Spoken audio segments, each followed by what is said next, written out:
এবং তারা বিশ্বাস করেন যে তাদের পক্ষে সম্ভব সব প্রতিকূলতাকে পাড়ি দিয়ে, কারণ লাইফ গোজ অন। বিসিবি একটা অনর অবস্থানে রয়েছে, মুখোমুখি অবস্থানে রয়েছে। রাজশাহী ওয়ারিয়র্স তারা থেকে গুছিয়ে নিচ্ছে, প্রত্যেকটা দলেরই একই অবস্থা।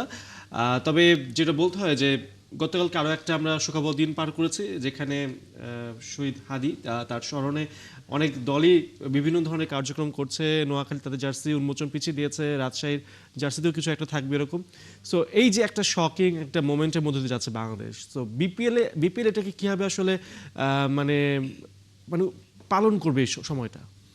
খুবই কঠিন ডেফিনেটলি। এবং ওসমান হাদির ঘটনাটাতে পুরো দেশই তো আসলে নড়ে উঠেছে, এবং আপনি দেখবেন যে প্রতিটা সেক্টরই এটা এই ধাক্কাটা হজম করেছে। ক্রিকেটও এটার বাইরে না। এবং বারবারই বিপিএলটার সময়সূচি নির্ধারণের পর থেকে যে বিষয়টা বারবার উঠে এসেছে যে নিরাপত্তা।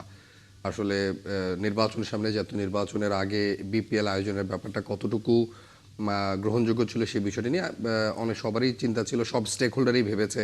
তার মধ্যে ওসমান হাদির এই ঘটনার পরে বিষয়টি আরও জলঘোলা হয়েছে। তবে সব কিছু মিলিয়ে আমি ব্যক্তিগতভাবে মনে করি, যেহেতু বিপিএল গভর্নিং কাউন্সিল রয়েছে এবং তারা বিশ্বাস করেন যে তাদের পক্ষে সম্ভব সব প্রতিকূলতাকে পাড়ি দিয়ে, কারণ লাইফ গোজ অন। এটা হচ্ছে আমাদের জীবনের খুব ইজি একটা মোটো, যে যত কিছুই ঘটুক না কেন জীবনকে সামনে এগিয়ে যেতে হবে। এবং বাংলাদেশের ক্রিকেটও থমকে থাকবেন। এমনিতেই ঘরোয়া ক্রিকেটের একটা টালমাটাল সিচুয়েশন রয়েছে সংগঠক, এবং বিসিবি একটা অনর অবস্থানে রয়েছে, মুখোমুখি অবস্থানে রয়েছে। সো সেই জায়গা থেকে অন্তত বিপিএলটা যেন প্রপারলি মাঠে গড়াক।